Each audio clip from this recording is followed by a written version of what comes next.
নমস্কার। সত্যজিৎ রায়ের জয় বাবা ফেলুনার থেকে পর্ব ৩। আপনার নাম আমি শুনেছি। আপনিই তো ভুবনেশ্বরের যক্ষীর ভাঙা মাথা উদ্ধার করে দিয়েছিলেন, তাই না? আজ্ঞে হ্যাঁ। ফেলুদা ওর পক্ষে যতটা সম্ভব বিনয়ী হাসি হেসে বলল। উমানাথ ঘোষালের বয়স 40-এর বেশি না। গায়ের রং ছেলেরই মতো টকটকে। চোখ দুটো কটা আর ঢুলু ঢুলু। কথা বলার সময় লক্ষ্য করলাম যে দুটো ভুরু একসঙ্গে কখনোই উপরে উঠছে না। একটা ওঠে তো অন্যটা নিচে থেকে যায়। এরা সব আপনার। ভদ্রলোকের দৃষ্টি ফেলুদার দিক থেকে আমাদের দুজনের দিকে ঘুরে গেছে। এটি আমার খুড়তুতো ভাই তপেশ, আর ইনি লালমোহন গাঙ্গুলি। জটায়ু ছদ্মনামে অ্যাডভেঞ্চারের গল্প লেখেন। জটায়ু? উমানাথের ডান ভুরুটা উঠে গেল। নামটা চেনা চেনা লাগছে। রুকুর কাছে ওর কিছু বই দেখেছি বলে যেন মনে পড়ছে। তাই না হে বিকাশ? আগে হ্যাঁ, বললেন বিকাশবাবু। খানতিনে কাছে বোধ হয়। বোধ হয় আবার কি? তুমি তো যত রাজ্যের রহস্যের বই কিনে দাও ওকে। বিকাশবাবু অপ্রস্তুত হাসি হেসে বললেন, ও ছাড়া ও আর কিছু পড়তেই চায় না। এ বয়সে তো ও সব পড়বেই। পড়বেই বলে উঠলেন লালমোহনবাবু। সকালে ক্যাপ্টেন স্পার্ক আর শয়তান সিংয়ের নাম শোনা অবধি উনি বেশ মনমরা হয়েছিলেন। এখন আবার মুখে হাসি ফুটেছে। রহস্য রোমাঞ্চ বইয়ের বাজারে অক্রূর নন্দী নাকি জটায়ুর সবচেয়ে বড় প্রতিদ্বন্দ্বী। ফেলুদা বলল, আমি এমনিতেই একটা কারণে আপনার কাছে আসতে চেয়েছিলাম। আপনার ছেলের সঙ্গে আজ আমাদের সাক্ষাৎ হয়েছে। তার আসল নামটা যদিও এখনও জানতে পারিনি, তবে সে যে ভূমিকায় অভিনয় করছিল তার নামটা জানি। অভিনয়? উমানাথবাবু হো হো করে হেসে উঠলেন। আরে ও যে শুধু নিজে অভিনয় করে তা তো নয়, অন্যদেরও যে নাম টাম বদলে অভিনয় করায়। তোমাকেও একটা কি নাম দিয়েছিল না বিকাশ? মাত্র একটা? বিকাশবাবুও হেসে উঠলেন। যাই হোক, তা কোথায় দেখা হলো আমার ছেলের সঙ্গে? ফেলুদা কোনো রকম বাড়াবাড়ি না করে অল্প কথায় অত্যন্ত গুছিয়ে সকালের ঘটনাটা উমানাথবাবুকে বলল। ভদ্রলোক শুনে প্রায় চেয়ার ছেড়ে উঠে পড়লেন। কি সর্বনাশের কথা! ছেলে আমার ডান পিঠে এসে তো জানি, তা বলে তার এতটা দুঃসাহস সে তো জানতাম না। ও তো মরতে মরতে বেঁচে গেছে। রুকুকে একবার ডেকে পাঠাও তো হে বিকাশ। মিস্টার সিংহ ছেলেটির খোঁজে বেরিয়ে গেলেন। ফেলুদা বলল, ডাকনাম রুকু সে তো জানলাম, ভালো নামটা কি? রুক্মিণী কুমার, বললেন উমানাথবাবু। ওই আমার একমাত্র ছেলে, কাজেই ঘটনাটা শুনে আমার মনের অবস্থা কি হচ্ছে সে তো বুঝতেই পেরেছেন। দুর্গাকুণ্ডু রোডের উপর বিরাট কম্পাউন্ডের মধ্যে বিশাল বাড়ি ঘোষালদের। রাত্রে বাড়ির বাইরেটা ভালো করে দেখতে পাইনি, শুধু গেটের উপর মার্বেল ফলকে লেখা শঙ্করী নিবাস নামটা দেখেছি। আমরা বসেছি একতলার বৈঠকখানায়। আমাদের ডান পাশে দরজা দিয়ে পুজোর দালান দেখা যাচ্ছে। আমি যেখানে বসেছি সেখান থেকে প্রতিমার আধখানা দেখতে পাচ্ছি। রং করার কাজ এখনো চলেছে। চাকর ট্রেতে করে চা মিষ্টি এনে আমাদের সামনে টেবিলে রেখে যাওয়ার পর উমানাথবাবু বললেন, আপনারা মছলি বাবা দর্শনে গিয়েছিলেন শুনলাম। কি মনে হলো দেখে টেখে? ফেলুদা একটা প্যাড়ার আধখানা কামড় দিয়ে মুখে ফেলে বলল, আমরা অল্পক্ষণই ছিলাম। শুনলাম আপনিও নাকি যাচ্ছেন। যাচ্ছি মানে একবারই গেছি, দ্বিতীয়বার যাবার আর বাসনা নেই, কারণ সেদিন আমি না থাকার জন্যেই দুর্ঘটনাটা ঘটল। উমানাথবাবু চুপ করলেন। আমরাও চুপ। লালমোহনবাবু দেখলাম আর চোখে একবার ফেলুদার দিকে দেখে নিলেন। দুর্ঘটনা? ফেলুদা ফাঁক ভরাবার জন্য প্রশ্ন করল। হ্যাঁ। উমানাথবাবু একটা দীর্ঘশ্বাস ফেললেন। শুধু দামের দিক দিয়ে নয়, প্রভাবের দিক দিয়েও একটি অমূল্য জিনিস গত বুধবার, অর্থাৎ আমি যেদিন বাবাজিকে দেখতে যাই সেদিন আমার বাবার ঘর থেকে উধাও হয়ে গেছে। আপনি যদি সেটিকে উদ্ধার করতে পারেন তো আমাদের অশেষ উপকার হবে, এবং সেই সঙ্গে আপনাকে উপযুক্ত পারিশ্রমিকও দেব। আমার বুকের ভিতরে আমার খুব চেনা একটা ধুকপুকুনি আরম্ভ হয়ে গেছে। জিনিসটা কি সেটা জানতে পারি? ফেলুদা জিজ্ঞেস করলো। ছোট্ট একটা জিনিস। মিস্টার ঘোষাল 2 আঙুল ফাঁক করে জিনিসটার সাইজ বুঝিয়ে দিলেন। 2.5 ইঞ্চি লম্বা একটা গণেশের মূর্তি, সোনার মূর্তি, তার উপর দামি পাথর বসানো। ওটা কিভাবে এলো আপনাদের বাড়িতে? বলছি সেটা, একেবারে গল্পের মতো। আপনার তো বোধ হয় চারমিনার ছাড়া চলে না। ভদ্রলোক নিজে একটা ডানহিল মুখে পুরতেই ফেলুদা আগুন এগিয়ে দিয়ে সেই সঙ্গে নিজেও একটা চারমিনার ধরিয়ে নিল। একটা বড় টান দিয়ে ধোয়া ছেড়ে মিস্টার ঘোষাল তার কাহিনী বলতে শুরু করলেন। আমার ঠাকুরদাদার বাবা সোমেশ্বর ঘোষালের ছিল ভ্রমণের নেশা। 26 বছর বয়সে তিনি একা দেশ দেখতে বেরিয়ে যান।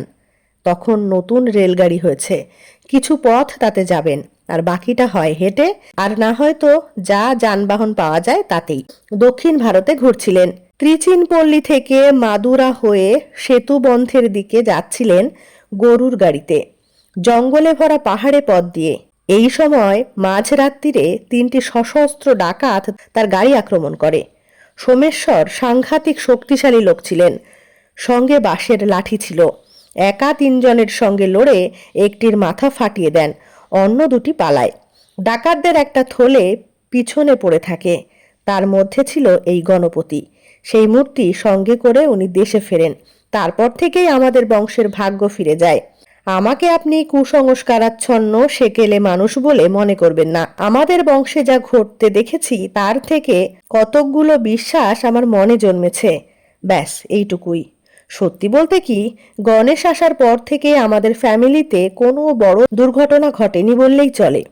ওটা আসার 2 বছরের মধ্যেই পদ্মার ভাঙনে নদী আমাদের বাড়ির 20 হাতের মধ্যে এগিয়ে আসে, কিন্তু বাড়ির কোনো ক্ষতি হয়নি। অবশ্যই এছাড়াও আরও অনেক নজির আছে, সব দিতে গেলে দীর্ঘ ইতিহাস হয়ে যাবে। আসল কথা এই যে 100 বছর আমাদের ফ্যামিলিতে থাকার পর আজ সে মূর্তি উধাও। বাড়িতে পুজো, বাইরে থেকে আত্মীয় স্বজন আসছে, কিন্তু সমস্ত সমারোহের উপর যেন একটা ছায়া পড়ে রয়েছে। উমানাথ বাবু যেন ক্লান্ত হয়ে সোফায় এলিয়ে পড়লেন। ফেলুদা প্রশ্ন করল, কবে গিয়েছিলেন আপনি মছলি বাবাকে দেখতে? 3 দিন আগে, গত বুধবার, 15ই অক্টোবর। আমরা এসেছি মাত্র দিন 10 হলো। মছলি বাবার কথা শুনে আমার গিন্নির দেখতে যাবার শখ হলো, তাই ওকে আর রুকুকে সঙ্গে করে নিয়ে গেলাম। আপনার ছেলেও যেতে চাইলো। নামটা শুনে কৌতূহল।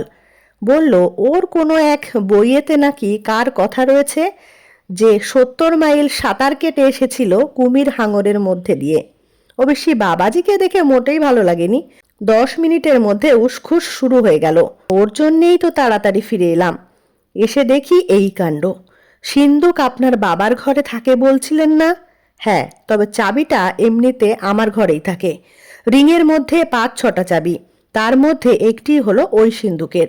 এমনিতে কোথাও বেরোলে আমার স্ত্রীর কাছে চাবিটা থাকে, কিন্তু সেদিন ও ও যাচ্ছে বলে বাবার ঘরের দেরাজে চাবিটা রেখে যাই। হয়তো খুব বুদ্ধিমানের কাজ হয়নি, কারণ বাবা সন্ধ্যের দিকে একটু আফিম টাফিম খান, খুব একটা হুঁশ থাকে না। যাই হোক, যাবার সময় চাবিটা রেখে দেরাজটা একেবারে শেষ অবধি ঠেলে বন্ধ করে দিয়ে গিয়েছিলাম। ফিরে এসে দেখি 1/2 ইঞ্চি খোলা। সন্দেহ হয়, তখন সিন্দুক খুলে দেখি গণেশ নেই। ফেলুদা একটুক্ষণ ভুরু কুঁচকে থেকে বলল, আপনাদের বাড়িতে সেদিন সেই সময়ে কে কে ছিলেন সেটা জানতে পারি কি? ফেলুদা খাতা আনেনি, তবে উত্তরটা যে ওর মুখস্থ থাকবে আর নামগুলো হোটেলে গিয়ে লিখে নিতে পারবে সে বিষয়ে আমার কোনো সন্দেহ নেই। মিস্টার ঘোষাল বললেন, দারোয়ান ত্রিলোচনকে আপনারা গেটে দেখলেন। ও প্রায় 35 বছর হলো আমাদের বাড়িতে রয়েছে। চাকর ঠাকুর ঝি সবাই পুরনো। প্রতিমা গড়েন শশীবাবু আর তার ছেলে কানাই। শশীবাবু কাজ করছেন 30 বছরের উপর। ছেলেটিও খুব ভালো। এছাড়া মালি আছে, সে পুরনো। আর আছে বিকাশ, যে আপনাদের সঙ্গে করে নিয়ে এলো। বিকাশবাবু কতদিন আছেন? সেক্রেটারির কাজ করছে বছর 5। আছে অনেক দিন। ও প্রায় ফ্যামিলি মেম্বারের মতোই হয়ে গেছে। ওর বাবা অখিলবাবু আমাদের জমিদারি সেরেস্তায় কাজ করতেন।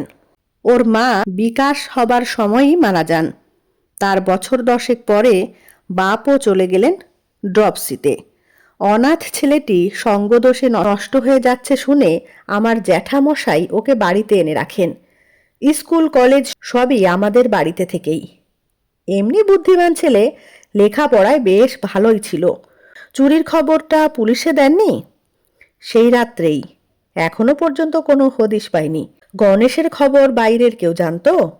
উমানাথবাবু উত্তর দেবার আগেই বিকাশবাবুর সঙ্গে রুক্মিণী কুমার এসে হাজির হলো। আমি ভাবছিলাম ক্যাপ্টেন স্পার্কের ভাগ্যে বুঝি প্রচণ্ড ধমক আছে, কিন্তু দেখলাম উমানাথবাবু সেরকম লোক নন। শুধু আর চোখে একবার ছেলের দিকে চেয়ে গম্ভীর গলায় বললেন, কাল থেকে পুজোর কটা দিন আর বাইরে যাবে না। বাড়িতে বাগান আছে, ছাদ আছে, যত খুশি খেলতে পারো। ঘুড়ি আছে, ঘুড়ি ওড়াতে পারো। বই আছে, পড়তে পারো, কিন্তু আমাদের সঙ্গে ছাড়া বাইরে বেরোবে না। আর শয়তান সিং? ভুরু কুচকে প্রশ্ন করল রুক্মিণী কুমার। সে আবার কে? উমানাথ বাবুর বা ভুরুটা উঠে গেছে উপর দিকে। ও যে কারাগারের শিক ভেঙে পালিয়েছে। ঠিক আছে, আমি ওর খবর এনে দেবো তোমাকে। হালকাভাবে হেসে আশ্বাসের সুরে বললেন বিকাশবাবু। রুকু মনে হলো খানিকটা ভরসা পেয়েছে। অন্তত সে তার শাস্তির ব্যাপারে আর কোনো আপত্তি না করে বিকাশবাবুর হাত ধরে ঘর থেকে বেরিয়ে গেল।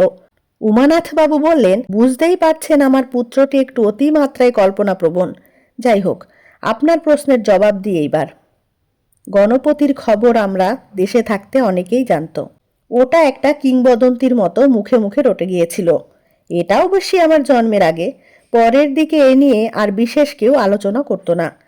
আমার নিজের ছাত্রজীবন কাটে কলকাতায়।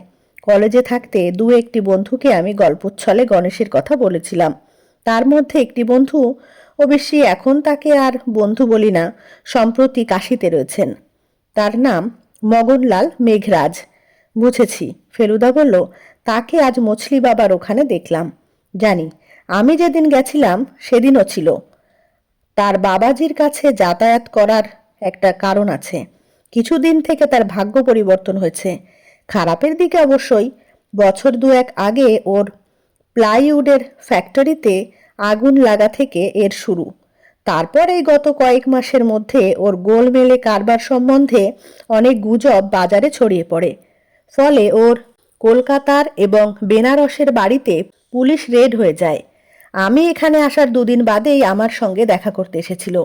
সোজাসুজি বলল যে গণেশটা ওর দরকার। ওটা যে কলকাতায় আমার কাছে থাকে না, এখানে বাবার সিন্ধুকে থাকে, সেটাও জানতো। 40,000 অবধি অফার করেছিল ওটার জন্য। আমি সোজাসুজি না বলে দিই। ও যাবার সময় শাসিয়ে যায় যে জিনিসটা ও হাত করে তবে ছাড়বে। তার ঠিক 5 দিন পরে গণেশ সিন্ধুক থেকে উধাও হয়ে যায়।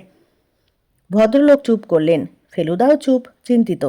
আমি জানি ওর 3 মাসের অবসর এখানেই শেষ হলো। সামনের কটা দিন কাশিই হবে ওর কাজের জায়গা, তদন্তর জায়গা। লালমোহন বাবুর ভবিষ্যৎবাণী মনে মনে পড়ছে, এক ঢিলে 3 পাখি। অবশ্যই ক্যাশের ব্যাপারটা নির্ভর করছে। আমাদের খুব ভাগ্য ভালো যে আপনি ঠিক এই সময়ে এসে পড়লেন। আপনার উপর কাজের ভারটা দিতে পারলে। নিশ্চয়ই, 100 বার। ফেলুদা উঠে দাঁড়িয়েছে। আপনি অনুমতি দিলে কাল সকালে একবার আসতে চাই। আপনার বাবার সঙ্গে একবার কথা বলা যাবে কি? কেন যাবে না? বাবার তো এখন রিটায়ার্ড জীবন। অবশ্যই বাবার মেজাজটা ঠিক যাকে বলে মোলায়েম তা নয়, তবে সেটা বাইরের খোলস। আর আপনি যদি আমাদের বাড়ির এদিক ওদিক ঘুরে দেখতে চান, তাও পারেন স্বচ্ছন্দে। আমি ত্রিলোচনকে বলে রাখবো আপনাকে এলে যেন ঢুকতে দেয়। আর বিকাশ রয়েছে, ও ও সব ব্যাপারে আপনাদের হেল্প করতে পারে। 8টা নাগাদ এলে ভালো, তাহলে বাবাকে তৈরি অবস্থায় পাবেন।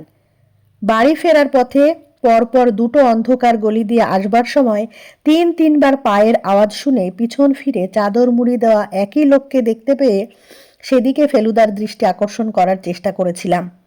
ও যে শুধু পাত্তাই দিল না তা নয়, সারা রাস্তা ধরে গুনগুন করে ইশক ইশক ইশক ছবির এমনিতেই একটা বাজে গান সমানে ভুল সুরে গেয়ে গেল। নমস্কার। কেমন লাগলো অবশ্যই কমেন্টে জানাবেন। ভালো লাগলে লাইক কমেন্ট শেয়ার করবেন। ধন্যবাদ।